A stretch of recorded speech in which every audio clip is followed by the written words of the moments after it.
একদিনেই শেষ হলো রামিসা ধর্ষণ হত্যা মামলায় সাক্ষ্য গ্রহণ। মা বাবা সহ দিলেন ১৬ জন। অভিযোগ প্রমাণিত বলছে রাষ্ট্রপক্ষ। কাল আসামির আত্মপক্ষ সমর্থন। হামু উপসর্গে প্রাণ গেল আরও ৬ জনের। আতঙ্ক ছড়াচ্ছে ডেঙ্গুও। নেওয়া হচ্ছে আগাম পদক্ষেপ। বেসরকারি হাসপাতালে পরীক্ষায় ৮০% ছাড়। ১০ ভাগ শয্যা ফাঁকা রাখার নির্দেশ। এআইকে বোকা বানাতে বাইকারদের অপকৌশল। স্কচ টেপে নম্বর প্লেট ঢেকেও হয়নি শেষ রক্ষা। ৭ দিনের অভিযানে ধরা। প্রযুক্তির ব্যবহারে ঢাকায় কমেছে যানজট, বললেন মন্ত্রী। ২ দফায় ৬০০ টাকা বাড়ানোর পর ১২ কেজি এলপি গ্যাসে কমল ৫৫ টাকা। সিলিন্ডারের দাম ১৮৮৫ টাকা হলেও কিনতে হচ্ছে ২,০০০-এর উপরে। এবং দ্রুতই খুলতে পারে মালয়েশিয়ার শ্রমবাজার। সিন্ডিকেটকে সুযোগ না দেওয়ার হুঁশিয়ারি মন্ত্রীর। রাশিয়ায় ৩০ বাংলাদেশিকে বিক্রির অভিযোগে ৩টি রিক্রুটিং এজেন্সি সিলগালা।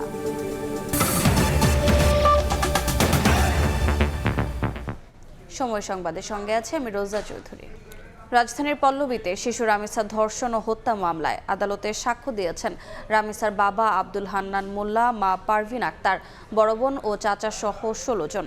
ধর্ষণ হত্যা মামলায় একদিনে সাক্ষ্য গ্রহণ শেষ করার নজির তৈরি হলো বিচারালয়ে। অভিযোগ এরই মধ্যে প্রমাণিত হয়েছে বলে দাবি রাষ্ট্রপক্ষের। সর্বোচ্চ সাজা চান স্বজনরা। এজন্য আদালতের বাইরে আসামির বিভ্রান্তিমূলক বক্তব্য ঠেকাতে পুলিশকে ব্যবস্থা নেওয়ার নির্দেশ দেওয়া হয়েছে। শিশুকন্যার নির্মম মৃত্যুর ঘটনায় সাক্ষ্য দিতে সাক্ষীর কাঠগড়ায় রামিসার মা বাবা। কাঠগড়ায় দাঁড়িয়ে মেয়েকে ধর্ষণ ও হত্যার বর্ণনা দিতে গিয়ে কান্নায় ভেঙে পড়েছিলেন মা, আর কথা বলার শক্তি হারিয়ে ফেলেছিলেন রামিসার বাবা। আমি আদালতের কাছে প্রত্যাশা করি আমি আমার মাসুম বাচ্চা যে নৃশংস হত্যাকাণ্ড, যে বর্বরচিত ধর্ষণ, এটা একটা ন্যায় এবং সুষ্ঠু বিচার এবং সেই বিচারের দ্রুত কার্যকারিতা। কাঠগড়ায় দাঁড়ানো আসামি সোহেল রানার দিকে আঙ্গুল তুলে রামিসার মা পারভিন আক্তার জানান, এই লোকই তার মেয়েকে হত্যা করেছে। দরজা খুলতে বারবার আগুতি করলেও দরজা খুলেনি আসামি স্বপ্না। এদিন আদালতে সাক্ষ্য দেন রামিসার বাবা, মা, বোন ও তদন্ত কর্মকর্তা সহ ১৬ জন। রাষ্ট্রপক্ষের আইনজীবী জানান, সাক্ষীদের বর্ণনা থেকে আসামিদের বিরুদ্ধে আনা অভিযোগ প্রমাণিত হয়েছে। ৯ জন পাবলিক সাক্ষীর মধ্যে সবাই মামলাটা প্রমাণ করার জন্য যাহা যা প্রয়োজন সব কিছুই তারা আদালতে ব্যক্ত করেছে। দর্শন করে তাকে হত্যা করা এবং তার অঙ্গ প্রত্যঙ্গ বিচ্ছেদ করা, এই বিষয়গুলি এই পাবলিক সাক্ষীর মধ্যে সবই উঠে এসেছে এবং সেটাই এই মামলা প্রমাণের জন্য আমরা মনে করি যথেষ্ট। একদিনেই সম্পন্ন হয় এই মামলার সাক্ষ্য জেরা। এমন উদাহরণ দেশের বিচার বিভাগে দৃষ্টান্ত হয়ে থাকবে বলে মনে করেন রাষ্ট্রপক্ষের আইনজীবী। সরকার নিযুক্ত আসামিপক্ষের আইনজীবী বলেন, উভয় পক্ষকে ন্যায় বিচার দেওয়ার জন্য কাজ করছেন তিনি। আসামিপক্ষে যেন বিচারটা স্বচ্ছ হয়, নিরপেক্ষ হয়, দেশ এবং দেশের বাইরে যেন এই বিচার প্রক্রিয়া প্রশ্নের সম্মুখীন না হয়, সেজন্য আমি আসামিপক্ষে চেষ্টা করেছি। বুধবার আসামির আত্মপক্ষ সমর্থনের জন্য দিন ধার্য করেছেন ট্রাইব্যুনাল। এদিনই হতে পারে উভয় পক্ষের আইনজীবীর যুক্তিতর্ক উপস্থাপন। পরে যে কোনো দিন মামলার রায় ঘোষণা করা হবে বলে জানান রাষ্ট্রপক্ষের আইনজীবী। আসিফ মোহাম্মদ সিয়াম, সময় সংবাদ, ঢাকা। আদ্দিন হাসপাতালে শিশু মৃত্যুর ঘটনায় পোস্ট ডেলিভারি ও পোস্ট অপারেটিভ ওয়ার্ডে ত্রুটি পেয়েছে তদন্ত কমিটি। মিলেছে পরিবেশগত সমস্যাও। তদন্ত কমিটি প্রতিবেদন জমা দেবে কাল। ধারণা করা হচ্ছে অক্সিজেনের ঘাটতিতে শ্বাসকষ্টে মৃত্যু ঘটতে পারে শিশুদের। ২৭ মে ঈদের আগের দিন হৃদয়বিদারক ঘটনা ঘটে আদ্দিন হাসপাতালে। পৃথিবীর আলো দেখার কিছু সময় বাদেই জীবন প্রদীপ নিভে যায় ৬ নবজাতকের। আলোচনার ঝড় উঠে দেশের বিভিন্ন মহলে। ঘটনার পরপরই তদন্ত নামে স্বাস্থ্য মন্ত্রণালয়। ৩১ মে প্রতিবেদন জমা দেওয়ার কথা থাকলেও গভীর পর্যবেক্ষণের জন্য তা বাড়ানো হয় ৩ জুন পর্যন্ত। প্রাথমিক অনুসন্ধানে পোস্ট ডেলিভারি ও পোস্ট অপারেটিভ ওয়ার্ডে বাতাস চলাচল ব্যবস্থার সীমাবদ্ধতা ও পরিবেশগত ত্রুটি মিলেছে। ধারণা করা হচ্ছে শীতাতপ নিয়ন্ত্রিত যন্ত্র দীর্ঘ সময় বন্ধ থাকায় অক্সিজেনের ঘাটতিতে শ্বাসকষ্টে মৃত্যু হতে পারে শিশুদের। একই ঘটনার কারণ অনুসন্ধানে আলাদাভাবে কাজ করছে স্বাস্থ্য অধিদপ্তরের আরও একটি কমিটি। সেই প্রতিবেদন চূড়ান্ত করে ২ তদন্ত কমিটির সম্মিলিতভাবে প্রতিবেদন প্রকাশ করার চেষ্টা চলছে বলে জানিয়েছেন সংশ্লিষ্ট কর্মকর্তা। মন্ত্রণালয় তদন্ত রিপোর্ট আগে দিয়ে দেবে, তারপরে ডিজি হেলথ পরে দেবে। এই জিনিসটা একটু কেমন দেখতে লাগে, এই জন্য হয়তো সিদ্ধান্তটা চেঞ্জ হতে পারে, একসাথেও হতে পারে। আগামীকাল হোপফুলি আমরা এটা পাবো। তার দাবি, এ ঘটনায় গাফলতির কোনো সুযোগ নেই। প্রতিবেদন হবে নিরপেক্ষ ও নির্মোহ। 3 ঘন্টার মধ্যে 6টা থেকে 9টার মধ্যে 6টা বাচ্চা মারা গেল হুট করে। তো এটা তো স্বাভাবিক ঘটনা না। তদন্ত কমিটি যে রিপোর্টটা দেবে একদম ইম্পার্শিয়াল এবং নির্মোহ। এদিকে ঘটনার 6 দিন পর মামলা দায়ের করতে রমনা থানায় যান ভুক্তভোগী স্বজনরা। নির্মম এই ঘটনায় জড়িত প্রত্যেকের কঠোর সাজা নিশ্চিত করবে রাষ্ট্র, এমন আশা তাদের। হাসপাতালের গাফলতির কারণে, অব্যবস্থাপনার কারণে, ডক্টরবিহীন পরিস্থিতির কারণে আমার বেবি চলে গেছে। এই হত্যাকাণ্ডের বিচার চাওয়ার অধিকার তো আমার আছে। আমি এই বিচার চাওয়ার জন্য আজকে আবার থানায় এসেছি। আমরা ভরসা করতেছি জানি এটার সুষ্ঠু তদন্ত হবে, এভাবে জানি আর কারো বাচ্চা এরকম 3 দিনের বাচ্চা জানি না মারা যায়। মেডিকেল কর্তৃপক্ষের গাফলতির কারণে আমার সন্তান হারাইতে হয়েছে, আর কারো জন্য সন্তান না হারায় সরকারের কাছে একটাই আমার আবেদন, সুস্থ তদন্ত, সুস্থ বিচার। 6 শিশুর অবহেলাজনিত মৃত্যুর পাশাপাশি সার্বিক বিষয় নিয়েই তদন্ত চলছে বলে জানিয়েছেন স্বাস্থ্য অধিদপ্তরের কর্মকর্তারা। প্রতিবেদন নিয়ে নেতিবাচক সন্দেহের সুযোগ নেই বলেও দাবি তদন্ত সংশ্লিষ্টদের। শফিকুজ্জামান রুবেল, সময় সংবাদ, ঢাকা। হামের পর এবার ডেঙ্গু মোকাবিলায় নড়েচড়ে বসেছে সরকার। নেওয়া হচ্ছে আগাম পদক্ষেপ। চিকিৎসা ব্যয় কমাতে বেসরকারি হাসপাতালে টেস্টে 80% ছাড় দেওয়ার ঘোষণা দিয়েছেন স্বাস্থ্যমন্ত্রী। ফাঁকা রাখতে হবে 10% শয্যা। স্বাস্থ্য মন্ত্রণালয়ে অংশীজনদের সঙ্গে সভা শেষে জারি করা হয়েছে একগুচ্ছ নির্দেশনা। জানানো হয়, আপাতত ডেঙ্গুর ভ্যাকসিন দেওয়ার কথা ভাবছে না সরকার। মশাবাহিত রোগ ডেঙ্গু মোকাবিলায় এবার আগে ভাগেই নড়েচড়ে বসেছে সরকার। হাম প্রাদুর্ভাব থেকে শিক্ষা নিয়ে ডেঙ্গুর মৌসুম শুরুর আগেই মশা নিধন সহ চিকিৎসা সেবায় নেওয়া হচ্ছে আগাম পরিকল্পনা। ডেঙ্গু প্রতিরোধে কার্যকর ব্যবস্থা নিতে সচিবালয়ে সব মেডিকেল কলেজ হাসপাতাল, প্যাথোলজি, বেসরকারি হাসপাতাল, সিটি কর্পোরেশন সহ সব অংশীজনদের নিয়ে বিশেষ সভা করেছেন স্বাস্থ্যমন্ত্রী। যেভাবে আমরা আলোচনায় প্রাধান্য পায় ডেঙ্গু রোগীর চিকিৎসা সংকটের প্রসঙ্গ। তাই দেশের সব বেসরকারি হাসপাতালে 10% বেড খালি রাখার পাশাপাশি ডেঙ্গু পরীক্ষায় 80% ছাড় দেওয়ার নির্দেশ দেন স্বাস্থ্যমন্ত্রী। 10% বেড ফ্রি রাখবেন আমাদের ডেঙ্গু পেশেন্টের জন্য। সেখানে ডাক্তারদের চার্জ নেবেন না, শুধু ওষুধের টাকা এবং খাবার টাকা রোগী ম্যানেজ করবে। আর investigation 80% free for all the dengue patients irrespective of rich or poor. ওষুধ প্রয়োগে যথাযথ নিয়ম অনুসরণের দিক নির্দেশনা দিয়েছেন মন্ত্রী। জানান, আপাতত ভ্যাকসিন প্রয়োগের পরিকল্পনা নেই। অল ওভার দ্য ওয়ার্ল্ড এটা এখনো সার্বজনীন ভ্যাকসিন হয় না। কাজে আমরা একটা এলডিসি কান্ট্রি হিসাবে আমরা হঠাৎ করে ভ্যাকসিনটা দেওয়া শুরু করতে পারি না। আমরা আন্তর্জাতিক মহলে কথা বলে if you get the permission এবং ওনারা যদি এটাকে ভায়াবল মনে করেন, হেলদি মনে করেন, হার্মফুল মনে না করেন, তা ইন দ্যাট কেস আমরা এটাকে কারেক্ট করার চেষ্টা করব। ভুক্তভোগীদের দুর্ভোগ কমাতে বিভাগীয় শহরে চিকিৎসকদের প্রশিক্ষণের পাশাপাশি জেলা পর্যায়েও দক্ষতা বাড়ানোর পদক্ষেপ নেওয়ার কথা জানান স্বাস্থ্যমন্ত্রী। মেডিকেল কলেজ আপনাদেরকে ধন্যবাদ জানাই। MS আরেফিন, সময় সংবাদ, ঢাকা। 24 ঘন্টায় হামে মৃত্যু হয়েছে 6 জনের। নতুন করে হাসপাতালে ভর্তি 1334 জন। প্রত্যাশিত উন্নতির দেখা নেই হাসপাতালগুলোতে। শিশুদের পাশাপাশি বাড়ছে বয়স্ক রোগীর সংখ্যাও। এদিকে সংক্রমণের সংখ্যায় ডিএনসিসি হাসপাতালে সীমিত করা হয়েছে গণমাধ্যম কর্মীদের প্রবেশাধিকার। গেল 16 মার্চ থেকে ডিএনসিসির ডেডিকেটেড হাসপাতালে হামের বিশেষায়িত চিকিৎসা কার্যক্রম শুরু হয়। 1054 শয্যা থাকলেও বাড়তি রোগীর চাপ সামাল দিতে হচ্ছে হাসপাতালটিকে। ঈদের পর সংক্রমণ বাড়ায় শিশুদের পাশাপাশি বয়স্ক রোগীরাও আসছেন চিকিৎসা নিতে। সংক্রমণের সংখ্যায় হাসপাতালে সীমিত করা হয়েছে গণমাধ্যমের প্রবেশও। ঈদের দিন থেকে জ্বর আর পাতলা পায়খানা, পরে এই যে ডায়রি হসপিটালে আনছি, এখানে আনার পরে ওখান থেকে আনতে হামের সমস্যা, পরে হসপিটালে নিয়ে আসলাম। 1 সপ্তাহ মতো জ্বর ছিল বাড়িতে, বুঝছেন। তারপর আমরা এখানে নিয়ে আসলাম, নিয়ে আসার পরে এখন আইসিইউতে ভর্তি করাইছে। এমন পরিস্থিতিতে হাম নিয়ে আতঙ্কিত না হওয়ার পরামর্শ দিয়েছেন স্বাস্থ্যমন্ত্রী। সন্দেহজনক হাম রোগীর ভর্তি সংখ্যা ছিল 57,902। এর মধ্যে আমাদের হাসপাতাল থেকে সার পাওয়া রোগীর সংখ্যা কিন্তু 53,722।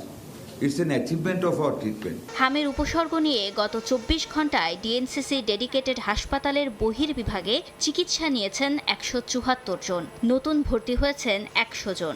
একই সময়ে ছাড়া পেয়েছেন 113 জন। ফাহরিয়া ফারুকি, সময় সংবাদ, ঢাকা। এআইকে বোকা বানাতে অপকৌশলের আশ্রয় নিচ্ছেন কিছু বাইকার। মামলা ঠেকাতে নম্বর প্লেট স্কচ টেপে ঢেকে ভাঙছেন ট্রাফিক আইন। 7 দিন অভিযান ও 909টি নম্বর তদন্ত করে এমন অসৎ উপায় অবলম্বন করা চালককে আটক করেছে পুলিশ। দেওয়া হয়েছে অর্থ কারাদণ্ড। ভবিষ্যতে এ ঘটনার পুনরাবৃত্তি হলে কঠোরভাবে আইন প্রয়োগে হুঁশিয়ারি দিয়েছে ট্রাফিক বিভাগ।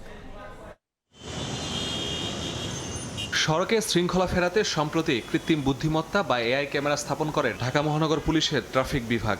রীতিমতো সারা ফেলে এই উদ্যোগ। মামলার ভয়ে এখন আর সিগন্যাল অমান্য করছেন না চালকরা। ঠিক এমন সময় সামনে আসে কিছু ভিডিও। দেখা যায় মোটরসাইকেলের নম্বর প্লেটের ডিজিট টেপ দিয়ে ঢাকা। সড়কে চলছে স্বাভাবিকভাবেই। সামাজিক মাধ্যমে মুহূর্তে ভাইরাল হয় সেই ভিডিও। নজরে আসার পর মাঠে নামে ডিএমপির কাউন্টার টেরোরিজম ইউনিট। শুরু হয় এআই ও সিসিটিভি ফুটেজ খোঁজা। নম্বর প্লেটের শেষ ডিজিট হিসেবে 999টি নম্বর ধরে চলে তদন্ত। এক সপ্তাহে 70টি মোটরসাইকেল শর্টলিস্ট করা হয়। পরে ম্যানুয়ালি শনাক্ত করা হয় অপরাধীকে। একটা মোটরসাইকেলকে চিহ্নিত করতে গিয়ে আমাদেরকে 999টি মোটরসাইকেলকে নক করতে হয়েছে। এর মধ্যে আমরা কিছু পারমিউটেশন কম্বিনেশনের মাধ্যমে যে কালারটা চেঞ্জ করেছি, যে কালারটা যদি ব্ল্যাক, আমরা ব্ল্যাকটাই ঘুরেছি। নাম্বার প্লেটের ডিজাইনের সাথে যখন মিলেছে এবং তার সাথে যে তার গতিবিধি যেটা আছে আমরা সেটাকেও পর্যালোচনা করেছি। লালবাগের বেলতলি লেনে অভিযান চালিয়ে লাভলুকে আটক করা হয় মোটরসাইকেল সহ।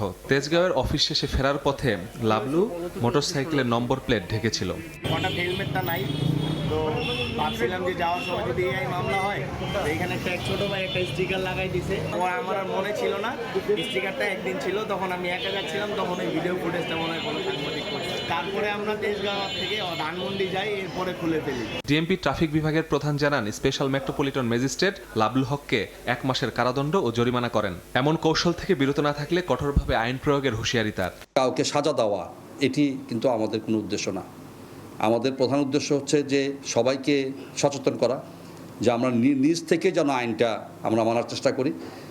তারপরও যে ব্যত্যয় হয় না তা না, ব্যত্যয় তো হয়, এবং ব্যত্যয় যেখানে হবে সেখানে কিন্তু আইনের প্রয়োগ অত্যন্ত কঠোরভাবে আমরা এই জিনিসটা দেখব। 1 বছরের মধ্যে রাজধানীর শতাধিক পয়েন্টে এআই ক্যামেরা স্থাপনের পরিকল্পনার কথা জানিয়ে ট্রাফিক আইন না মানলেই মামলার মুখোমুখি করার হুঁশিয়ারি ট্রাফিক পুলিশের। মাসুদুর রহমান, সময় সংবাদ, ঢাকা। এআই প্রযুক্তির ব্যবহারের রাজধানীতে যানজট কমেছে বলে জানিয়েছেন স্বরাষ্ট্রমন্ত্রী সালাউদ্দিন আহমদ। আগামী 1 থেকে 2 মাসের মধ্যে আরও কমবে বলে আশা তার। দুপুরে সচিবালয়ে ব্রিফিংয়ে মন্ত্রী বলেন, কোনো বাংলাদেশের নাগরিক অবৈধভাবে অন্য দেশে অবস্থান করলে সরকারিভাবে ব্যবস্থা নেওয়া হবে। প্রযুক্তিটা আমরা ব্যবহার করে সফলতা পাব, এক্ষেত্রে কিন্তু আমাদের জনবল প্রশিক্ষিত আছে। আমরা এখন ট্রায়াল অ্যান্ড এরর বেসিসে এই ট্রাফিক সিস্টেমের উন্নয়নের জন্য কাজ করছি। আশা করি আগামী 1-2 মাসের মধ্যে অন্তত ঢাকা শহরে মেট্রোপলিটন সিটিতে এই ট্রাফিক সিস্টেমে আমরা বৈপ্লবিক পরিবর্তন আনতে পারবো। বড় উল্লম্ফনের পর এবার কিছুটা কমলো এলপি গ্যাসের দাম। 2 দফায় 599 টাকা বাড়ার পর 12 কেজি সিলিন্ডারের দাম কমানো হয়েছে 55 টাকা। বিকেলে বিজ্ঞপ্তির মাধ্যমে এলপি গ্যাসের মূল্যহার ঘোষণা করে বিইআরসি। নতুন দাম নির্ধারণ করা হয়েছে 1885 টাকা। যদিও সিলিন্ডারের ঘোষিত মূল্যের প্রতিফলন থাকে না খুচরা বাজারে। 2 থেকে 300 টাকা বেশিতেই কিনতে হয় গ্রাহককে। এর আগে মধ্যপ্রাচ্যে যুদ্ধ চলাকালে 2 দফা বাড়ানো হয় গ্যাসের দাম। এদিকে বিদ্যুতের দামও বাড়ছে চলতি মাস থেকেই। বুধবার বিকেলে সংবাদ সম্মেলন করে মূল্য বৃদ্ধির ঘোষণা দেবে বাংলাদেশ এনার্জি রেগুলেটরি কমিশন। শুনানির মাত্র 13 দিনের মাথায় দাম বাড়ানোর আদেশ দেবে বিইআরসি।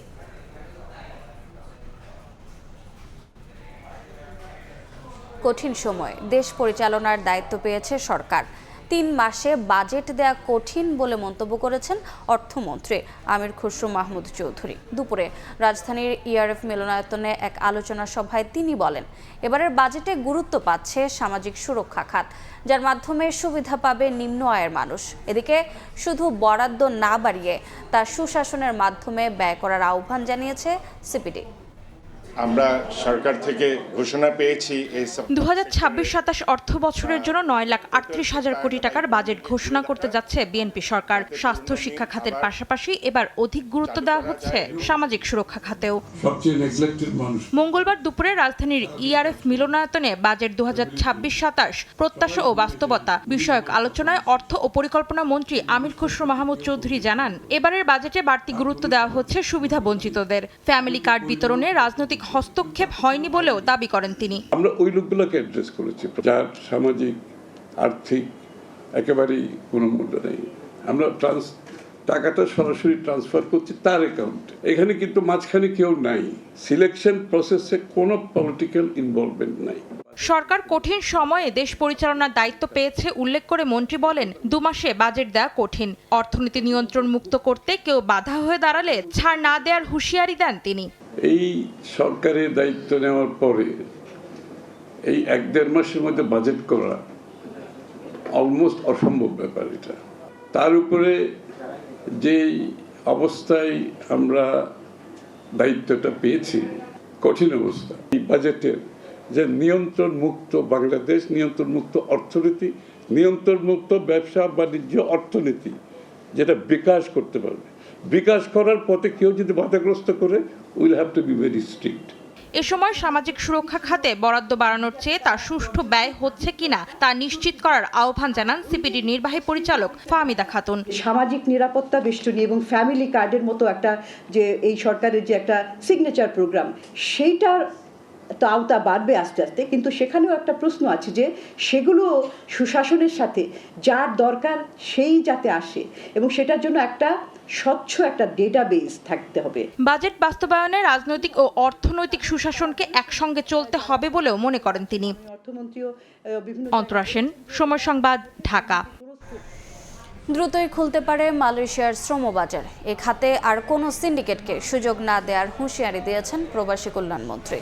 সংবাদ সম্মেলনে তিনি জানান, রাশিয়ায় 30 বাংলাদেশিকে বিক্রির অভিযোগে সিলগালা করা হয়েছে 3টি রিক্রুটিং এজেন্সি। রাশিয়া ইউক্রেন যুদ্ধে সম্প্রতি মাদারীপুর ও কিশোরগঞ্জের 2 জন নিহত হওয়ার পর আবারও আলোচনায় বিদেশকর্মী পাঠানোর নামে প্রতারণা, এমন অনিয়ম রোধে কঠোর পদক্ষেপ নেওয়ার কথা জানিয়েছে সরকার। মঙ্গলবার সংবাদ সম্মেলনে প্রবাসী কল্যাণমন্ত্রী আরিফুল হক চৌধুরী জানান, লাইসেন্সবিহীন প্রতিষ্ঠানগুলোর বিরুদ্ধে অভিযান জোরদার করা হয়েছে। রুশ সেনাবাহিনীর কাছে বাংলাদেশি যুবকদের বিক্রির অভিযোগে কয়েকটি রিক্রুটিং এজেন্সি সিলগালা করা হয়েছে বলেও জানান তিনি। রাশিয়ায় 30 জন যুবক প্রতারণামূলকভাবে প্রেরণের দায়ে আমরা অ্যাকশনে গিয়েছি। 3টা রিক্রুটিং এজেন্সির লাইসেন্স আমরা প্রত্যাহার করেছি, তাদের জামানত আমরা বাজেয়াপ্ত করেছি, তাদের বিরুদ্ধে আমরা আইনানুগ সেই ব্যবস্থাও আমরা নিচ্ছি এবং তাদের এজেন্সি ম্যাজিস্ট্রেটের মাধ্যমে আমরা সিলগালা করেছি। মালয়েশিয়ার শ্রম বাজার নিয়ে কোনো সিন্ডিকেটের সুযোগ নেই উল্লেখ করে মন্ত্রী বলেন, আগামী 1 মাসের মধ্যে এই বিষয়ে ইতিবাচক খবর আসতে পারে। কোনো ধরনের সিন্ডিকেটের সুযোগ থাকবে না, জিরো টলারেন্স। দীর্ঘদিন যেটা শুনেন নাই সেটা ইনশাআল্লাহ 10-15 দিন থেকে 1 মাস খুব তাড়াতাড়ি আপনাদের সামনে উপস্থাপন, আপনারাই দেখবেন। আমাদের শ্রমবাজারটাও খুলে যাবে। বিদেশগামী কর্মীদের জন্য বিএমইটি কার্ডের পরিবর্তে চালু হচ্ছে প্রবাসী কার্ড। মন্ত্রী জানান, নতুন কার্ডে ডুয়েল কারেন্সি সহ বিভিন্ন সেবা যুক্ত করা হচ্ছে। তার ডুয়েল কারেন্সি সুবিধাটা কিভাবে পেতে পারে, তাদের সহজ রেমিটেন্স কি বেনিফিট নিতে পারে, ব্যাংক পেমেন্টের গেটওয়েটা কিভাবে হবে, তাদের ডিজিটাল পরিচয়পত্র এটার সঙ্গে ট্র্যাক থাকবে, যাতে প্রবাসীদের এই কার্ড দেখালে যাতে তাকে মানে প্রায়োরিটি বেসিস তাকে ফ্যাসিলিটি দিতে হয়। এছাড়া প্রবাসীদের অভিযোগ দ্রুত নিষ্পত্তিতে ইমেল ভিত্তিক সেবা চালু এবং 5 সদস্যের একটি কমিটি গঠন করা হয়েছে বলেও জানান মন্ত্রী। তানভীর হাসান মেঘ, সময় সংবাদ, ঢাকা। সিটি কর্পোরেশনে নির্বাচিত জনপ্রতিনিধি না থাকায় কার্যক্রম ব্যাহত হচ্ছে বলে জানিয়েছেন স্থানীয় সরকার প্রতিমন্ত্রী মীর শাহে আলম। এজন্য দ্রুতই স্থানীয় সরকার নির্বাচন অনুষ্ঠিত হবে বলেও জানান তিনি। সকালে রাজধানীর গুলশান, বনানী এবং হাতিরঝিল লেক পরিদর্শন শেষে সাংবাদিকদের সঙ্গে কথা বলেন তিনি। জানান, বাজেটের পর জুলাই-আগস্টে সিটি কর্পোরেশন সহ স্থানীয় সরকার নির্বাচনের বিষয়ে সিদ্ধান্ত নেবে সরকার। প্রতিমন্ত্রী বলেন, ঢাকার লেকগুলো পরিচ্ছন্ন রাখার জন্য কাজ করছে ওয়াসা। সুয়ারেজ লাইনগুলোকে দাসের কান্দি স্থানান্তরের পরিকল্পনা চলছে।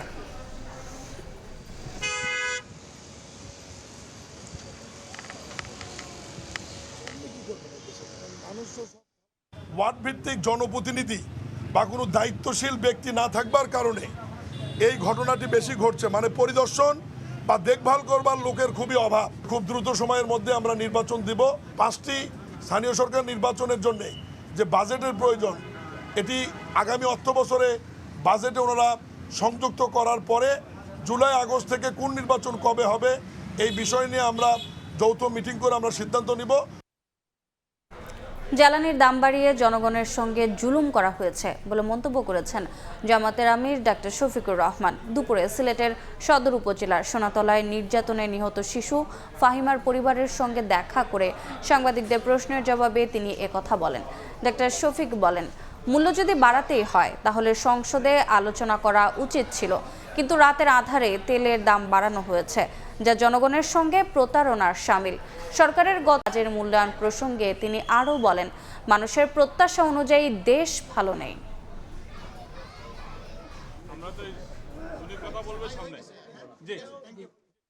পেট্রোল, অকটেন এবং ডিজেলের কেরোসিনের দাম বাড়ে নাই। কেরোসিনের দাম বাড়ার মানে হচ্ছে সরাসরি এই করের বোঝা জনগণের ঘাড়ে চাপানো। গত মাসে 8 থেকে 12% বাড়ানো হয়েছে দাম, আবার 1 মাসের ব্যবধানে আবার এসে প্রায় 5 টাকা করে 3টা আইটেমে দাম বাড়ানো। এটি আসলেই জনগণের উপর একটা জুলুম। আর তা যদি করতেই হয়, এই সামনে বাজেট অধিবেশন ছিল, সেখানে আমরা খোলামেলা কথা বলতে পারতাম, সমস্যাগুলো নিয়ে আমরা কিভাবে ওয়ার্কআউট করা যায় সেটা চিন্তা করতাম। সময় সংবাদে আরও থাকছে। অবহেলার চরে লুকিয়ে হাজার কোটি টাকার সম্ভাবনা। 36 লাখ একর ভূমি মৎস্য প্রাণী সম্পদ নিয়ে বিশেষ পরিকল্পনার পরামর্শ। তিস্তা মহাপরিকল্পনায় সমাধান দেখছেন এমপি। প্রবাস থেকে ফিরে দেখা হলো না স্বজনদের সঙ্গে। প্রাইভেট কার নিয়ন্ত্রণ হারিয়ে ট্রাকের পেছনে ধাক্কা দিলে মৃত্যু হয় 5 জনের, গুরুতর আহত আরও 2 জন। ফরিদপুরের ঢাকা-ভাঙ্গা এক্সপ্রেসওয়ে সকালে এ দুর্ঘটনা হয়। এদিকে চট্টগ্রামে মোটরসাইকেল দুর্ঘটনায় বাবা ছেলের মৃত্যু হয়েছে। এছাড়া শরীয়তপুর ও নওগাঁয় সড়কে প্রাণ ছড়ল আরও 2 জনের। বিদেশ থেকে ফিরে যাওয়া হলো না স্বজনদের কাছে। চালকের বেপরোয়া গতি আর অসতর্কতায় সড়কে 5 জনের মৃত্যু।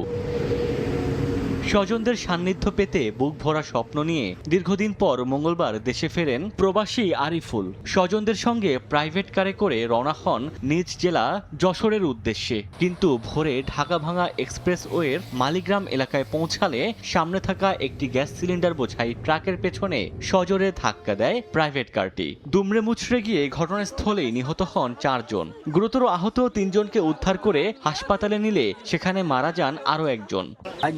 মালয়েশিয়ায় 10-11 বছর ছিল, বাড়ি আসছিল, মা বোন এরা আনতে গিয়েছিল। পরিবারের মুখে হাসি ফোটানোর জন্য দীর্ঘ 11 বছর বিদেশে সে বিদেশ যাপন করছিল। আজকে এই পরিবারে সুখের এবং আনন্দের একটা ঈদের দিন ছিল, কিন্তু সেটা মর্মান্তিক সড়ক দুর্ঘটনার কারণে শোকে পরিণত হয়েছে। কুমিরের মুখে প্রাণ গেল শিশু ফাতেমার। 10 ঘন্টা পর বাগেরহাটের খান জাহান আলী রাদিয়াল্লাহু আনহু মাজারের দিঘি থেকে মরদেহ উদ্ধার করা হয়েছে। তার শরীরের কয়েক জায়গায় কুমিরের কামড়ের দাগ রয়েছে। শিশুটির দাফন সহ যাবতীয় খরচ বহন করবে সরকার। চোখের সামনে কুমিরের মুখে প্রাণ গেল একমাত্র সন্তানের। সেই মরদেহ পেয়ে বাকরুদ্ধ মা। সোমবার রাত 8:30টার দিকে বাগেরহাটের খান জাহান আলী রাদিয়াল্লাহু মাজারের দিঘির পূর্ব পাশের ঘাটে গোসল করতে নামে 7 বছরের শিশু ফাতেমা। এই সময় দিঘিতে থাকা একটি কুমির তাকে পানিতে টেনে নিয়ে যায় বলে জানায় প্রত্যক্ষদর্শীরা। সঙ্গে সঙ্গে নৌকা নামিয়ে উদ্ধারে নামে স্থানীয়রা। পরে ফায়ার সার্ভিস, পুলিশ, জেলা প্রশাসন অংশ নেয় উদ্ধার অভিযানে। 10 ঘন্টা পর মঙ্গলবার ভোরে মহিলাঘাটের পাশ থেকে ওই শিশুর মরদেহ উদ্ধার করে খাদেম ও ফায়ার সার্ভিসের সদস্যরা। তার শরীরে কয়েক জায়গায় কুমিরের কামড়ের দাগ রয়েছে। ভাইয়াকে বলে, কাউরে মামা বলে, কাউরে নানা বলে, আবার কারোর যদি পানি লাগে বিদেশের লোকের বোতল ভরে পানি এনে দেয়। ও খুব আনন্দ হতো, খুব ভালো মেয়েটা। আমরা সবাই চাই মেয়েটাকে সুন্দরভাবে দাফন করা হোক।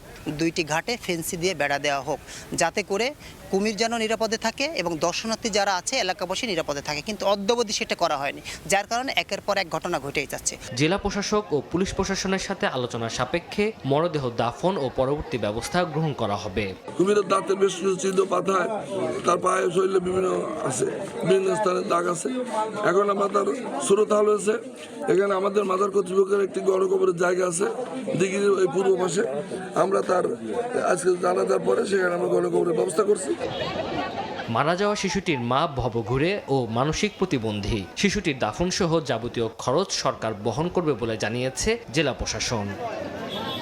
সময় সংবাদ, বাগেরহাট। রান্নাঘরের লাকড়ির চুলা থেকে লাগে আগুন, মুহূর্তেই ছড়িয়ে পড়ে বস্তিতে। পুড়ে ছাই হয়ে গেছে চট্টগ্রাম নগরীর হালি শহরের অন্তত 15টি বসতঘর। তবে কোনো হতাহত নেই বলে জানিয়েছে ফায়ার সার্ভিস। দাউ দাউ করে জ্বলছে বসতঘর, মুহূর্তে আগুন ছড়িয়ে পড়ে পুরো বস্তিতে। আগুনের লেলিহান শিখায় পুড়ে ছাই হয়ে যায় ঘরে থাকা মালামাল। মঙ্গলবার সকালে চট্টগ্রাম নগরীর হালি শহরের আই ব্লক এলাকায় একটি বস্তিতে রান্নাঘরের লাকড়ির চুলা থেকে আগুন লাগে। আগুন দেখতে পেয়ে স্থানীয়রা পানি দিয়ে নিয়ন্ত্রণে চেষ্টা করেন।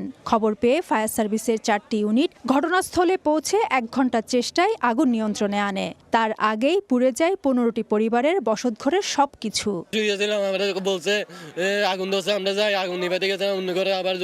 বিশাল এক বড় আগুন লাগছে, আমার জন্মে আমি দেখি নাই। যাদের ড্রামে স্টোর করা পানি থাকে ওগুলো পিছন দিক দিয়ে কিছুটা দেয়াতে ওই পাশের ঘরগুলো আল্লাহর রহমতে কিছুটা সেভ হয়েছে। আগুন লাগার কারণ অনুসন্ধানে কাজ করছে ফায়ার সার্ভিস।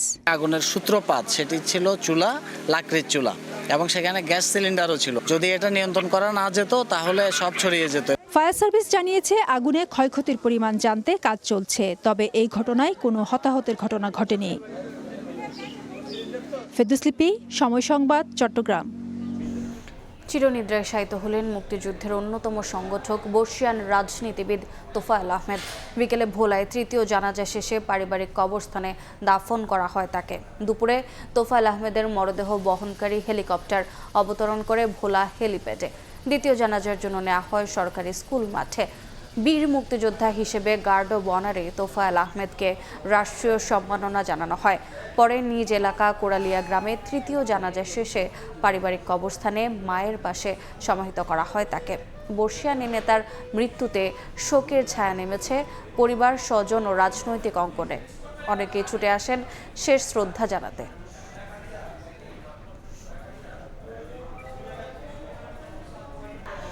কোন ধরনের বন্ধ শিল্প কারখানা চালু করা হবে তা নিয়ে 1 মাসের মধ্যেই তালিকা করে সরকারকে দেবে বাংলাদেশ ব্যাংক। ব্যাংকগুলোর দেওয়া তথ্য ও সক্ষমতার উপর নির্ধারিত হবে বন্ধ কলকারখানার ভাগ্য। অর্থনীতিবিদরা বলছেন, রুগ্ন ও বন্ধ শিল্পের পার্থক্য বিবেচনায় আর্থিক বিনিয়োগের সিদ্ধান্ত প্রশস্ত করবে কর্মসংস্থানের বাজার। সেলিয়া সুলতানার রিপোর্ট। মাছের ঘের আর কৃষি জমি মনে হলেও এটি আসলে মূলত একটি ফ্যাক্টরির মাঠ, যে মাঠে কোনো এক সময় হয়তো শত শত শ্রমিক কাজ করতে আসতেন। সে মাঠটি যেমন কৃষি জমিতে রূপান্তর হয়েছে, ঠিক একইভাবে ফ্যাক্টরির ভেতরের মেশিনগুলো আসলে বিক্রি করে ফেলতে বাধ্য হয়েছেন মালিক। শ্রমিকরা তাদের কাজ হারিয়েছেন। জানা মতে প্রায় 4000 শ্রমিক এই ফ্যাক্টরিতে কাজ করতেন। কোভিডের পর মোশাররফ হোসেনের জন্য ব্যাংক বরাদ্দ করেছিল 50 লাখ টাকা, কিন্তু সে টাকা হাতে ছুঁয়ে দেখতে পারেননি। গাইবি এই ঋণের সুদের জাল এখন কোটি টাকা ছাড়িয়ে গিলে ফেলেছে প্রতিষ্ঠানটির হাজার হাজার কর্মীর ভাগ্য। এখন তিনি নিজের মাথার উপর ছাদও হারাতে চলেছেন। ব্যাংকই আমার সাথে জালিয়াতি করছে, বড় জালিয়াতি। ব্যাংক যদি আমাকে হেল্প করতো তাহলে আমি পুনরায় দাঁড়াইতে পারতাম। আমি ব্যবসা বুঝি, আমি কাজ বুঝি, আমি একজন কর্মঠ লোক। আপনার কাছে কখনো ব্যাংকের টাকা পৌঁছায়ই নাই?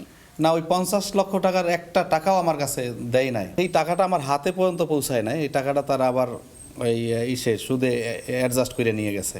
কাজ হারানো কত সহজ। হঠাৎ এক রাতে মুঠোফোনের এক খুদে বার্তায় 20 বছরের কাজ হারানো সহকর্মীদের বেকার জীবনের দুর্বিষহ গল্প বলেন তফিজুল ইসলাম। কেউ অটো চালাচ্ছে, কেউ বাড়িতে চলে গেছে, কৃষি করতেছে, মানে বিভিন্ন। এই যেমন কোম্পানি, যেমন আমারই কলিগ একসাথে চাকরি করছে প্রায় 20 বছর, অলরেডি 2 জন মারা গেছে চিকিৎসার অভাবে ধরতে গেলে। সাভারের একই রোডে পরপর বন্ধ হয়েছে 9000, তারপর 4000 শ্রমিকের 2টি প্রতিষ্ঠান। আরেকটি প্রতিষ্ঠানের 11000 কর্মী এখন চাকরি হারানোর পথে। এমন অবস্থায় বন্ধ কারখানা চালু করার সুযোগ কারা পাচ্ছেন তা নিয়ে ব্যাংকগুলোর কাছে তথ্য চেয়েছে বাংলাদেশ ব্যাংক। কেউ এক্সপোর্ট ওরিয়েন্টেড ছিল কিন্তু গ্লোবাল মার্কেট তারা হারিয়েছে। কেউ কি সুদের বার্ডেন এত বেশি হয়ে গেছে এবং একটা দীর্ঘমেয়াদী একটা ঋণের কিস্তি ডিফল্ট হওয়ার কারণে এখন এটা জ্যামিতিক হারে বৃদ্ধি পাচ্ছে। এই মুহূর্তে তাদের পক্ষে আর ওই কন্টিনিউ করা সম্ভব না। এক একজনের নেচার এক এক রকম হবে। আমরা সবগুলোই কালেক্ট করছি যে কোন ফ্যাক্টরি কী কারণে বন্ধ অবস্থায় আছে, তারপর সেগুলি অ্যানালাইসিস করে সরকারের সাথে বসে একটা সিদ্ধান্ত নেওয়া হবে যে কী ধরনের নীতিগত বা আর্থিক সুবিধা দিলে এই বন্ধ কলকারখানাগুলো আবার পূর্ণোদ্যমে চলতে পারবে। কম্প্রিহেন্সিভ একটা উদ্যোগ নেওয়া হবে যেখানে সব ধরনের সমস্যাকেই অ্যাড্রেস করার চেষ্টা করা হবে। এটা মাসখানিকের মধ্যেই কালেকশন কাজ শেষ হবে। তবে বন্ধ কারখানা সচল করতে আর্থিক সহায়তা ছাড়াও ব্যবসায়িক পরিবেশ নিশ্চিত করা অন্যতম চ্যালেঞ্জ হবে বলে মনে করেন অর্থনীতিবিদরা। শুধুমাত্র সরকার না, এখানে যারা নাকি উদ্যোক্তা ছিল তাদেরকে এগিয়ে আসতে হবে। তবে এবং তারা তখনই মানে আপনার এগিয়ে আসবে যখন যারা নাকি যাদের জন্য এগুলো আপনার পুড়ে গিয়েছিল বা এগুলো ক্ষতিগ্রস্ত হয়েছিল তাদেরও কিছু শাস্তির ব্যবস্থা করতে হবে। যারা এগুলো নষ্ট করলো তাদেরকে যদি শাস্তির ব্যবস্থা না করা হয় তাহলে ডেফিনেটলি ওই যে যারা উদ্যোক্তা তারাও এগিয়ে আসবে না। তবে রাজনৈতিক বা অস্থিতিশীলতার কারণে বন্ধ কারখানা ছাড়াও রুগ্ন প্রতিষ্ঠানের সংজ্ঞায় পড়ে, অর্থাৎ যে প্রতিষ্ঠান দীর্ঘ সময় ধরে অর্থনৈতিকভাবে ক্ষতির সম্মুখীন, লোকসান গুনছে বা উৎপাদন ক্ষমতা হ্রাস পেয়েছে এমন প্রতিষ্ঠানকে ঋণ দেওয়ার ক্ষেত্রে রুগ্ন ও বন্ধ প্রতিষ্ঠানের সক্ষমতা ও বিভাজন যাচাই বাছাই করে ঋণ দিলে আর্থিক অপচয় হ্রাস পাবে বলে মনে করেন অর্থনীতিবিদরা। সেলিয়া সুলতানা, সময় সংবাদ, সাভার। সময় সংবাদে আরও থাকছে। মার্কিন আহ্বানের পরও লেবাননে হামলায় নেতানিয়াহুর ওপর ক্ষেপেছেন ট্রাম্প। পাগল ও অকৃতজ্ঞ আখ্যা, আংশিক যুদ্ধবিরতিতে সম্মত হিজবুল্লাহ ইসরায়েল।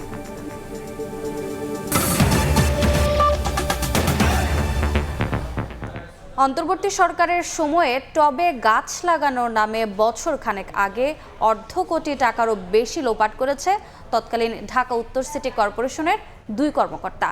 ঢাকা গ্রিন করার লক্ষ্য দেখানো হলেও মূলত বরাদ্দের টাকায় গ্রিন হয়েছে তাদের পকেট। নগর পরিকল্পনাবিদরা বলছেন অর্থ হাতানোর জন্যই চলে জনগণের সঙ্গে এমন প্রতারণা। অবশ্য অভিযুক্তদের বিরুদ্ধে ব্যবস্থা নেওয়ার কথা জানিয়েছে উত্তর সিটির বর্তমান প্রশাসক। M A আজিমের report. বছরখানেক আগে গ্রিন ঢাকা গড়ার লক্ষ্যে টবে গাছ লাগানোর নামে 22 লাখ টাকা খরচ করে ঢাকা উত্তর সিটি কর্পোরেশন। আমরা ঘুরে দেখতে চাই সে গাছের বর্তমান অবস্থা। বরাদ্দের অর্থে টবের গাছ কতটুকু গ্রিন করতে পেরেছে বর্তমান ঢাকাকে।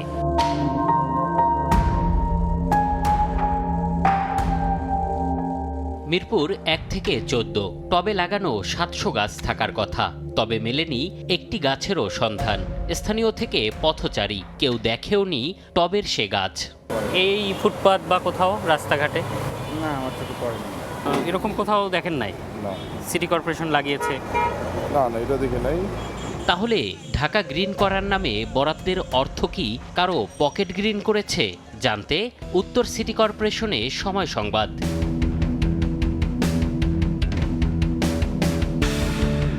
ক্যামেরার সামনে কথা বলতে রাজি না পরিবেশ, জলবায়ু ও দুর্যোগ ব্যবস্থাপনা সার্কেলের কোনো কর্মকর্তা। তত্ত্বাবধায়ক প্রকৌশলী নিজেই জানান যে কয়েকটি গাছ লাগিয়েছিলেন তারা, তার জন্য কিনতে হয়নি টব। সিটি কর্পোরেশনের ড্রাম কেটেই বিনামূল্যে টব বানিয়েছেন তারা। আমরা যে ড্রামগুলো এখানে ইউজ করছি সেগুলো কোনো কেনার ড্রাম না, এটা আমাদের যে মশার ওষুধের যে ড্রাম সেগুলোকে আমরা রিইউজ করেছি। গাছ কোথায় প্রশ্নের মুখে দায় স্বীকার করেন আরবরিকালচার কর্মকর্তা। বলেন কিছুটা ত্রুটি আছে তাদের। এটাতে একটু হচ্ছে আমরা একটু প্রবলেম আছে, একেবারে যে নাই প্রবলেম তা না। এখানে হচ্ছে কিছু এই জায়গায় আমাদের হচ্ছে গাছ নষ্ট করে ফেলছে। শুধু একটি সড়ক আর 700 গাছ নয়, রাজধানীতে এমন একাধিক স্থানে গাছ লাগানোর নামে অর্থ ব্যয় করছেন তারা। 700 আমরা এখানে দিইনি, আমাদের 1000 প্রত্যেকটা কোথায় কোথায় দিচ্ছে আমাদের লিস্ট আছে, ওইখানে আমরা 700 দিইনি। আমাকে একটু লিস্টটা দিতে পারবেন ভাই? আচ্ছা, আমি ওটা দিতে পারবো।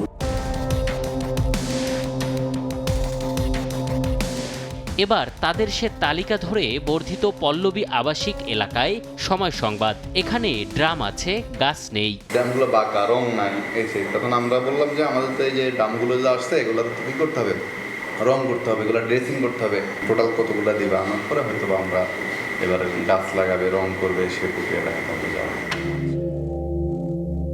তাহলে বরাদ্দের অর্থ ব্যয় হয়েছে কোথায়? এসব জানতে সিটি কর্পোরেশনে গেলে এবার দরজা বন্ধ করে রাখেন 2 কর্মকর্তা। গাছ লাগানোর নামে অর্থ আত্মসাৎকে জনগণের সঙ্গে প্রতারণা হিসেবে দেখছেন এ নগর পরিকল্পনাবিদ। টবের গাছ অথবা গাছ লাগিয়ে সেটা লালন না করার মধ্যে দিয়ে সে গাছগুলোকে হত্যা করলো, তাদের দৃষ্টান্তমূলক শাস্তি হওয়া প্রয়োজন প্রতারণার জন্যে। আর অভিযুক্তদের বিরুদ্ধে ব্যবস্থা নেয়ার কথা জানান উত্তর সিটি কর্পোরেশনের বর্তমান প্রশাসক। যারা এই গাছ লাগায় বৃক্ষরোপণগুলো করেন তারা যদি পরিচর্যা না করে এবং তারা যদি যথাযথ শর্ত মেনে না চলে তাদের বিরুদ্ধে আমি ব্যবস্থা গ্রহণ করব। সময় সংবাদের অনুসন্ধান বলছে ঢাকা উত্তর সিটি কর্পোরেশনে গাছ ও মাটির জন্য বরাদ্দের 58,92,000 টাকা লোপাট হয়েছে। এম এ আজিম, সময় সংবাদ, ঢাকা। আসন্ন বাজেটে ফ্যামিলি কার্ড, কৃষক কার্ড ও ধর্মীয় খাতে কাজের পরিধি বাড়বে বলে জানিয়েছেন সমাজ কল্যাণ মন্ত্রী ডক্টর এজেডএম জাহিদ হোসেন।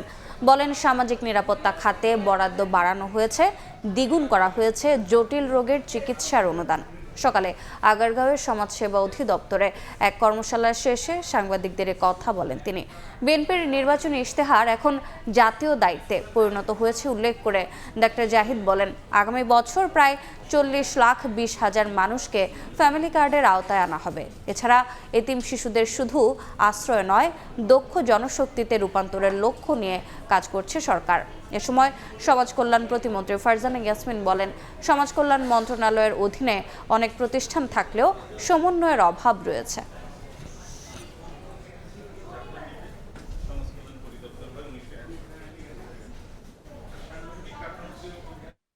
আগামী বছর আমাদের টার্গেট হচ্ছে 40,20,000 পরিবারকে আমার মাধ্যমে ফ্যামিলি কার্ড বিতরণ করা। কৃষক কার্ড যেমন একটা প্রোগ্রাম, আমাদের কৃষকদের লোন মৌকুফ করা, এবং আপনি দেখেন প্রায় 12,500 কোটি টাকা খরচ হয়েছে, 11.5 লক্ষ কৃষক উপকৃত হয়েছে। আবার মনে করেন ধর্মীয় যে নেতারা আছেন বিভিন্ন ধর্মের, তাদেরকে সহযোগিতা করার যে সরকারের কর্মসূচি সেটা শুরু হয়েছে, এবং এটি কিন্তু প্রত্যেকটা কর্মসূচি গ্র্যাজুয়ালি আপনার এই অর্থ বৎসরে দেখবেন এটার ব্যাপকতা বৃদ্ধি পাবে। এবার আসছে বাজেটের খবর।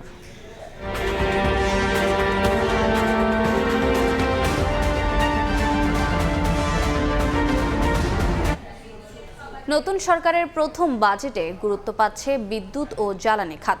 এবার অগ্রাধিকারে থাকবে নবায়নযোগ্য উৎস থেকে বিদ্যুৎ উৎপাদন, জ্বালানি অনুসন্ধানের মতো বিষয়। বিদ্যুৎ ও জ্বালানি মন্ত্রী জানান, উৎপাদন খাত ও অর্থনীতি গতিশীল রাখতেই বাজেটে প্রাধান্য দেওয়া হচ্ছে বিদ্যুৎ ও জ্বালানিকে। ফারুক ভিয়ার রবিনের রিপোর্ট। কয়েকদিনের জ্বালানি সংকটের পর 2 দফা দাম বৃদ্ধি, এলপি গ্যাসের দামেও বড় উল্লম্ফন। শিগগিরই আসতে যাচ্ছে বিদ্যুতের দাম বাড়ানোর ঘোষণা। যাপিত জীবনের অনুষঙ্গ জ্বালানি পণ্যের ক্রমাগত এই দাম বৃদ্ধির মধ্যে আসছে নতুন বাজেট। তবে বাজেটের জটিল তত্ত্ব বোঝে না সাধারণ মানুষ। তাদের চাওয়া নিয়ন্ত্রণে থাকুক তেল গ্যাস বিদ্যুতের দাম, যাতে আমাদের ওখানে লোডশেডিং না হয়, যাতে নিম্নমুখী থাকে দাম, সবাই যাতে ব্যবহার করতে পারে। এটা জনগণের কাছ থেকে পকেট টাকা কাটে বের হয়ে যায়, এটা আমরা চাই না। নিম্নবিত্ত আয়ের মানুষ আমাদের সহনীয়শীলের ভিতরেই যাতে এগুলি থাকে। জ্বালানি সংকটে ধুঁকছে দেশের শিল্প খাত, তাই বিনিয়োগকারীরা তাকিয়ে জ্বালানি নিরাপত্তা নিশ্চিতে বাজেটের নীতি কৌশলের দিকে। ঐতিহাসিকভাবে এই মুহূর্তে বেসরকারি খাতে বিনিয়োগ হচ্ছে সবচেয়ে কম। সামনে ভালো হওয়ার সম্ভাবনা থাকবে যদি আমরা ইনফ্রাস্ট্রাকচার ডেভেলপ করতে পারি। 1 নম্বর হচ্ছে আপনার জ্বালানি এবং বিদ্যুৎ, আর 2 নম্বর হচ্ছে আপনার কস্ট অফ ফান্ড। 13%, 14%, 15% ইন্টারেস্ট দিয়ে অন্য সেক্টরে কী হবে জানি না, আমাদের সেক্টরে ইনভেস্টমেন্ট ফিজিবল হবে না। নীতি নির্ধারক অবশ্য বলছেন, গ্রাহক প্রত্যাশা ও অর্থনীতি ও উৎপাদন খাতের সুরক্ষা বিবেচনায় নতুন সরকারের প্রথম বাজেটে অগ্রাধিকারে থাকছে বিদ্যুৎ জ্বালানি খাত। ইরান ইউক্রেন যুদ্ধসহ বৈশ্বিক সংকট চোখে আঙুল দিয়ে দেখিয়েছে আমদানি নির্ভরতার ঝুঁকি। তাই নতুন বাজেটে গুরুত্ব পাবে নবায়নযোগ্য উৎস থেকে বিদ্যুৎ উৎপাদন আর নিজস্ব জ্বালানি উত্তোলন। বঙ্গোপসাগরে তেল গ্যাস অনুসন্ধানের প্রসঙ্গও থাকবে বাজেট বক্তৃতায়। জ্বালানি না হলে, বিদ্যুৎ না হলে তো এদেশের উৎপাদন বাড়বে না। সেই জন্য আমাদের সরকার বিদ্যুৎ এবং জ্বালানি খাতে অনেক যত্নবাদ এবং অনেক অগ্রাধিকার দিয়ে বাজেটে যে বরাদ্দ দিয়ে রেখেছে। আগামী 5 বছরে নবায়নযোগ্য জ্বালানি থেকে 10,000 মেগাওয়াট বিদ্যুৎ উৎপাদন করতে চায় সরকার। আর এই লক্ষ্য পূরণে ভ্যাট ট্যাক্স কমানো সহ বাজেটে নীতি সহায়তার পরামর্শ বিশেষজ্ঞদের। রুফটপ সোলার প্যানেল এগুলোতে যাতে উৎসাহিত করা, এইবারের বাজেটে এগুলোকে বিবেচনায় রেখে আমাদের অর্থায়ন করা হবে এবং আমাদের আমদানি নীতিতেও এগুলোর উপরে যে শুল্ক এটার সাথে সম্পর্কিত সেটা করা হবে যৌক্তিকভাবে, এটাই আমি কামনা করি। তরল জ্বালানিটাকে ফেজ আউটের ডিরেকশনটা এই বাজেটে থাকতে হবে। সরকারি মালিকানাধীন কোম্পানিদের যে সেবা দিচ্ছে সেই সেবা মুনাফা মুক্ত হবে, তাহলে জ্বালানি মূল্য বৃদ্ধির চাপ অনেকখানি কমে যাবে, সরকারের ভর্তুকিও সহনীয় পর্যায়ে চলে আসবে। পাশাপাশি এ খাতের অযৌক্তিক ব্যয় নিয়ন্ত্রণের দাবিও জানান বিশেষজ্ঞরা। সবার জন্য সহনীয় দামে চাহিদা মাফিক সরবরাহ নিশ্চিত করা, বিদ্যুৎ ও জ্বালানি খাত নিয়ে মানুষের এ চাওয়া পূরণ করেই এখন চ্যালেঞ্জ হয়ে দাঁড়িয়েছে দিন দিন। তবু গ্রাহকদের প্রত্যাশা নতুন বাজেটে জ্বালানি দর্শন হবে ভোক্তা বান্ধব, যাতে তুলনামূলক কম দামে পাওয়া যায় জ্বালানি পণ্য। ফারুক ভিয়া, রবিন, সময় সংবাদ, ঢাকা। বিপুল সম্ভাবনা থাকলেও স্বাধীনতা পরবর্তী সময়ে পরিকল্পনার বাইরে থেকেছে বিস্তীর্ণ চরাঞ্চল। অথচ ৩৬ লাখ একর চরভূমিতে কৃষি, মৎস্য আর প্রাণী সম্পদ খাত থেকে অর্থনীতিতে যোগ হতে পারে হাজার হাজার কোটি টাকা। গাইবান্ধা থেকে আরও জানাচ্ছেন হেদায়েতুল ইসলাম বাবু।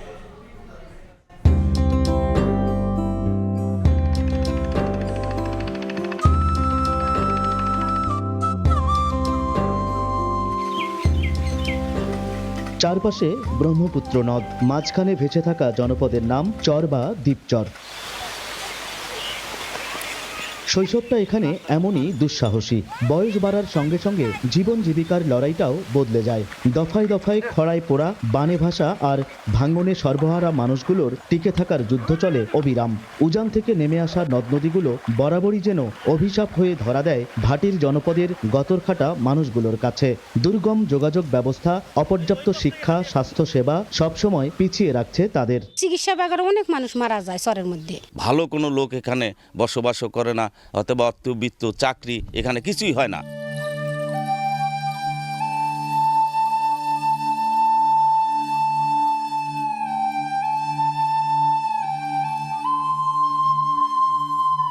উত্তরের জনপদ গাইবান্ধার গুপ্তমণি চরের মতো দেশের ৩২ জেলার ১০০ উপজেলায় আছে ১৫ লাখ পরিবার, যেখানে প্রায় ৬০ লাখ মানুষের বসবাস। স্বাধীনতার পর আজ অবধি কোনো গভর্নমেন্ট কিন্তু এই মানুষগুলোর জন্য কোনো উদ্যোগ গ্রহণ করেনি। উত্তরবঙ্গের সমস্যা নিয়ে ইতিপূর্বে উন্নয়ন বোর্ড গঠন হয়েছিল, আজকে নাই।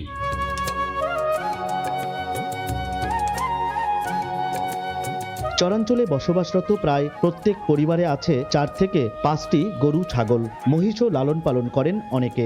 সংশ্লিষ্টরা বলছেন, সরকার এ অঞ্চলের কৃষি, মৎস্য আর প্রাণী সম্পদ ঘিরে সঠিক পরিকল্পনার ছক আঁকলে বদলে যাবে অর্থনীতির ছবি।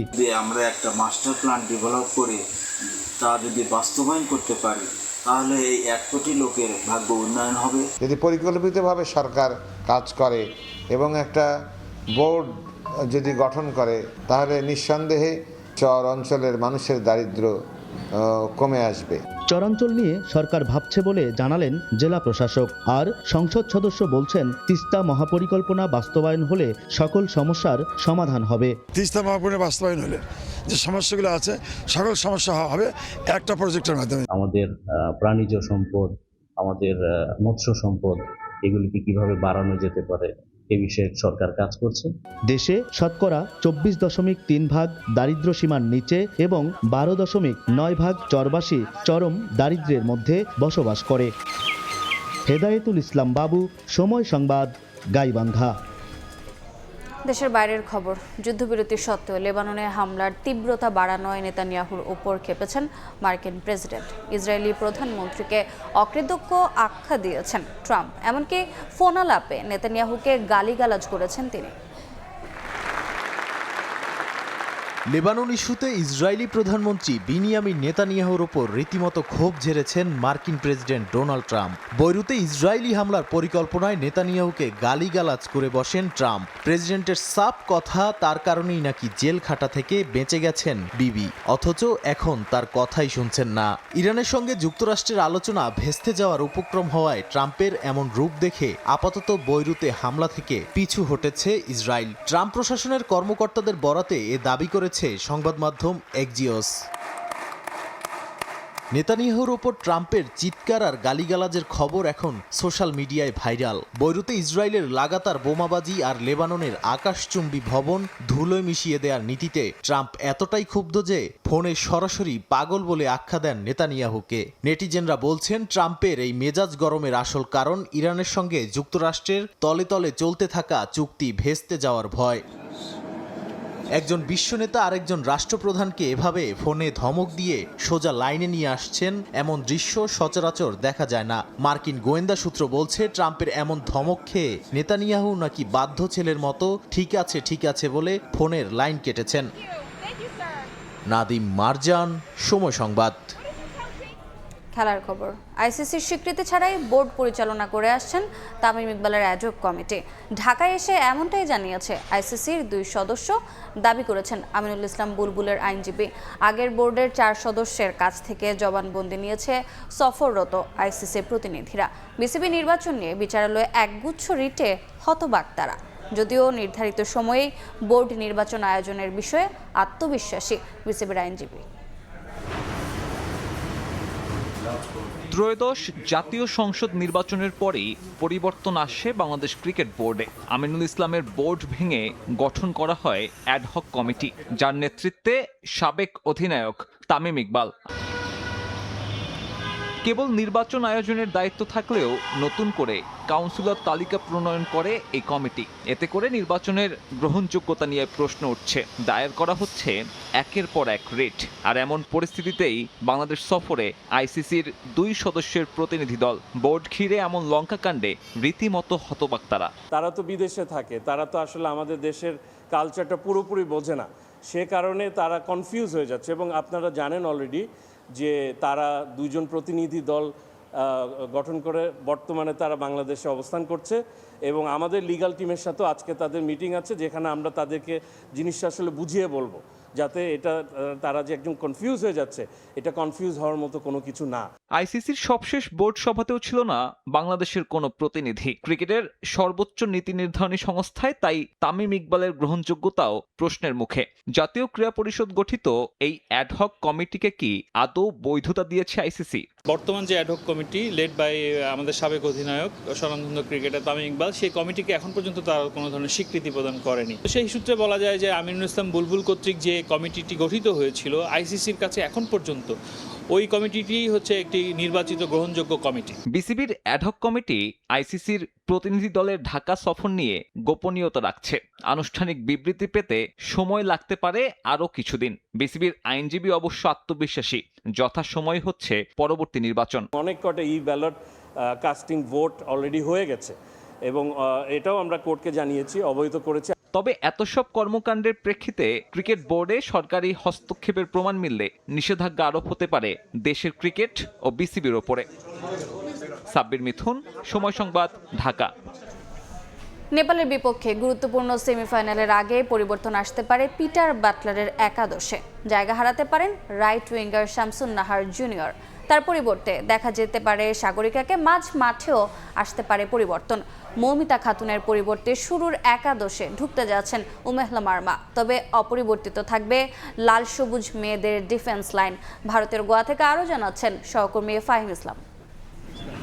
নেপালের বিপক্ষে ম্যাচের আগে একটা দুঃসংবাদ দিয়ে দিন শুরু হলো বাংলাদেশ নারী ফুটবল দলের। শিউলি আজিমের মায়ের মৃত্যুতে শোকে কাতর পুরো দল। তবে সেই শোককে এক পাশে রেখে বাংলাদেশ নারী ফুটবল দলকে মোকাবিলা করতে হবে শক্তিশালী নেপালের বিপক্ষে। সেই ম্যাচের জন্য নিশ্চিতভাবেই ভিন্ন পরিকল্পনা করছেন হেড কোচ পিটার বাটলার। যেহেতু ভারতের বিপক্ষে বড় ব্যবধানের হার, সেখানেই নেপালের বিপক্ষে একাদশে দেখা যেতে পারে বেশ কিছু পরিবর্তন। গোলকিপিং পজিশনে মিলি আক্তারের জায়গাটা একেবারেই পাকাপুক্ত। মিলি ভারতের বিপক্ষে হেড ইঞ্জুরিতে পড়লেও তাড়াতাড়ি সেরে ওঠেন। ডিফেন্সে কোহাতি কিসুকু ও সুরমা জান্নাতের যে কম্বিনেশন, সেই কম্বিনেশন কিন্তু ভারতের বিপক্ষে খুব একটা কাজে লাগেনি। তবুও এই 2 ডিফেন্ডারের ওপরেই ভরসা করবেন পিটার বাটলার। ভারতের বিপক্ষে দুর্দান্ত পারফরমেন্স করেছেন রাইট ব্যাক পজিশনে খেলা সুরভি আক্তার আরফিন। তাই সেই পজিশনে তার জায়গা পাওয়াটা একেবারেই পাকাপোক্ত। অন্যদিকে লেফট ব্যাক পজিশনে বরাবরের মতোই জায়গা করে নেবেন শামসুন নাহার সিনিয়র। পরিবর্তন আসতে যাচ্ছে মধ্য মাঠেও, যেখানে মনিকা চাকমা বাজে পারফর্ম করলেও তাকে নিশ্চিতভাবেই একাদশে ক্যারি করবেন পিটার বাটলার। তার সঙ্গে আছেন অধিনায়ক মারিয়া মান্দা। সেখানে জায়গা হারাতে পারেন মৌমিতা খাতুন, তার পরিবর্তে মাঠে নামতে পারেন উমেলা মারমা। আক্রমণ ভাগে বাংলাদেশের ভরসার জায়গা ঋতুপর্ণা চাকমা অফ ফর্মে থাকলেও তিনি নেপালের বিপক্ষে থাকবেন শুরুর একাদশে। এছাড়া স্ট্রাইকার পজিশনে দেখা যাবে আনিকা রানিয়া সিদ্দিকী। অন্যদিকে ভারতের বিপক্ষে লেফট ও রাইট উইংয়ের বাংলাদেশের যে কম্বিনেশন, সেই কম্বিনেশন একেবারেই দেখা যায়নি। লেফট উইংয়ে বাংলাদেশ বেশ কয়েকটি আক্রমণ করলেও রাইট উইং ছিল একেবারেই নিষ্প্রাণ। সেখানেই পরিবর্তনটা আনতে যাচ্ছেন পিটার বাটলার। রাইট উইংয়ে শামসুন নাহার পারফরমেন্স একেবারেই হতাশ করেছে সবাইকে। সেই শামসুই জায়গা হারাতে পারেন নেপালের বিপক্ষে। তার পরিবর্তে মাঠে নামবেন সাগরিকা। নেপালের বিপক্ষে ফেভারিট হয়ে ফাইনালে নামবে বাংলাদেশ নারী ফুটবল দল। কেননা গেল 2 সাফে হিমালয় কন্যাদের হারিয়ে সাফের শিরোপা ঘরে তুলেছিল বাংলার জয়িতারা। এবার সেমিফাইনালে সেই নেপাল বাধা টপকে ফাইনাল নিশ্চিত করতে চায় ঋতুপর্ণা, আনিকা, মারিয়া মান্দারা। ব্যাম্বোলিম অ্যাথলেটিক্স স্টেডিয়াম থেকে ফাহিম ইসলাম, সময় সংবাদ, গোয়া, ভারত। এই পর্যায়ে শীর্ষ সংবাদগুলো জানিয়ে দিচ্ছে আরেকবার। একদিনেই শেষ হলো রামিসা ধর্ষণ হত্যা মামলায় সাক্ষ্য গ্রহণ। মা বাবা সহ দিলেন 16 জন। অভিযোগ প্রমাণিত বলছে রাষ্ট্রপক্ষ। কাল আসামির আত্মপক্ষ সমর্থন। এআইকে বোকা বানাতে বাইকারদের অপকৌশল। স্কচ টেপে নম্বর প্লেট ঢেকেও হয়নি শেষ রক্ষা। 7 দিনের অভিযানে ধরা। প্রযুক্তির ব্যবহারে ঢাকায় কমেছে যানজট, বললেন মন্ত্রী। এবং 2 দফায় 600 টাকা বাড়ানোর পর 12 কেজি এলপি গ্যাসে কমলো 55 টাকা। সিলিন্ডারের দাম 1885 টাকা হলেও কিনতে হচ্ছে 2000-এর উপরে।